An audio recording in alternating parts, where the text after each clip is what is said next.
Episode की शुरुआत होती है जब लीला चिंतित होकर कहती है, अब ख्याति अगर आर्यन का नाम लेकर पूजा में भी घुस आए तो प्रार्थना का दिमाग खराब हो जाएगा। किंजल मुस्कुराकर जवाब देती है, ख्याति उसकी माँ है और काफी नेकदिल इंसान भी।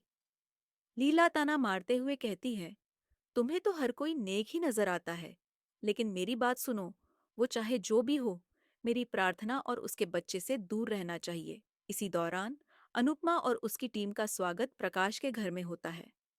प्रकाश की पत्नी मुस्कुराकर कहती है, आप लोगों को तो हमने कई बार टीवी पर देखा है। अनुपमा की नजर प्रकाश पर जाती है, जबकि प्रकाश कुछ अजीब तरीके से राही और माही को घूर रहा होता है, जिससे अनुपमा भीतर ही भीतर असहज हो जाती है।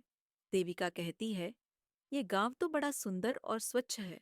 तात्या फौरन जवाब देता है, यह सब प्रकाश भैया की मेहनत का नतीजा है। प्रकाश खुद विनम्रता से कहता है, मैं तो बस ऊपर वाले की मर्जी पूरी कर रहा हूँ। मेरी चाहत है कि गांव के बच्चे पढ़ लिख कर बड़े अफसर बने।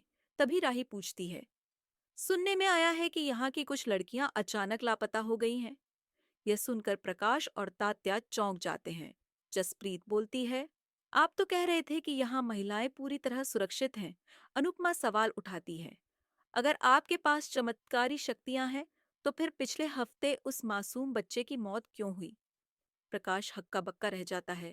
देविका कहती है, हमने यह बातें मंदिर में लोगों से सुनी हैं।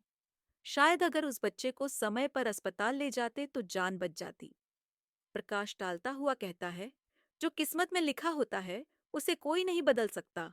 अनुपमा तीखे लहजे में पूछती है, और जो लड़कियां गायब हैं उन्हें क्या उनके कर्मों की सजा मिल रही है? प्रकाश जवाब देता है, वो भाग गई हैं अपने मन से, किसी ने उन्हें अगवा नहीं किया। अनुपमा कहती है, या फिर ये भी हो सकता है कि वो किसी डर की वजह से भागी हों। दूसरी ओर राजा बाबूजी की सुनने की मशीन ठीक कर रहा होता है और कहता है कि अब ये काम नहीं कर रही। बाबूजी कहते हैं, नई क्यों ले, इसे ही ठीक करो। इसी बीच ईशानी वहां आती है और राजा से कुछ पैसे मांगती है। राजा बिना सवाल किए उसे पैसे देता है। ईशानी भावुक होकर कहती है, कभी कभी सोचती हूँ कि अगर मैंने तुमसे शादी की होती तो शायद जिंदगी आसान होती।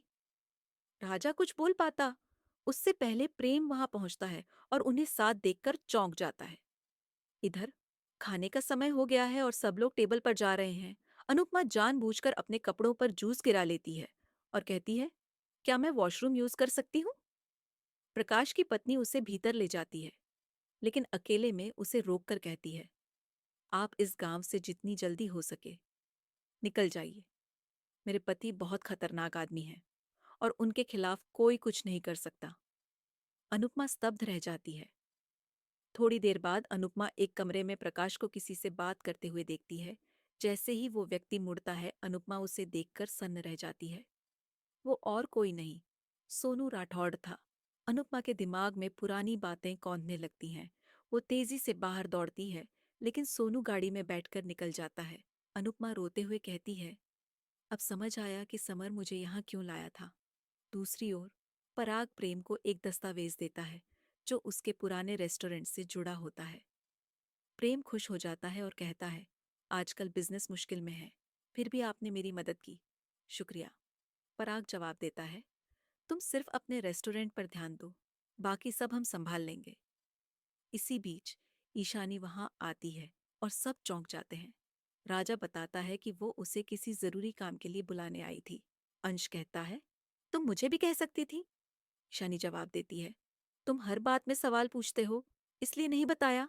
अब सीन बदलता है, जहां अनुपमा गुस्से में प्रकाश से पूछती है, आप सोनू राठौड़ को कैसे जानते हैं? प्रकाश डालता है, यहाँ कोई सोनू नहीं आया। अनुपमा कहती है, मैंने खुद देखा है, अब मेरे बेटे के कातिल को मैं बख्शने नहीं वाली। प्रकाश धमकी देता है, गांव वाले मुझे भगवान मानते हैं, अगर तुमने कुछ भी कहा तो नतीजा भुगतना पड़ेगा। अनुपमा तीखे लहजे में कहती है, अब इस गांव में तूफान आ चुका है। इधर लीला बाबूजी को कॉल करती है और उनकी आवाज सुनकर पूछती है, सब ठीक है ना? बाबूजी झूठ बोलते हैं। मैं बिल्कुल ठीक हूँ। लीला को शक होता है कि कुछ तो गड़बड़ है। अंत में अनुपमा तेजी से घर आती है और कहती है, सब लोग फौरन चलो। देविका पूछती है, क्या हुआ? अनुपमा कहती है, अभी सवाल जवाब का समय नहीं है। प्रकाश की पत्नी उन्हें रोकती है। खाना लग चुका है। अनुपमा जवाब देती है। अगर मुझे वो इंसान ना दिखता तो मैं चली जाती। लेकिन अब बात मेरे बेटे की है। अब मैं इस गांव से नहीं जाऊंगी। एपिसोड यहीं खत्म होता है।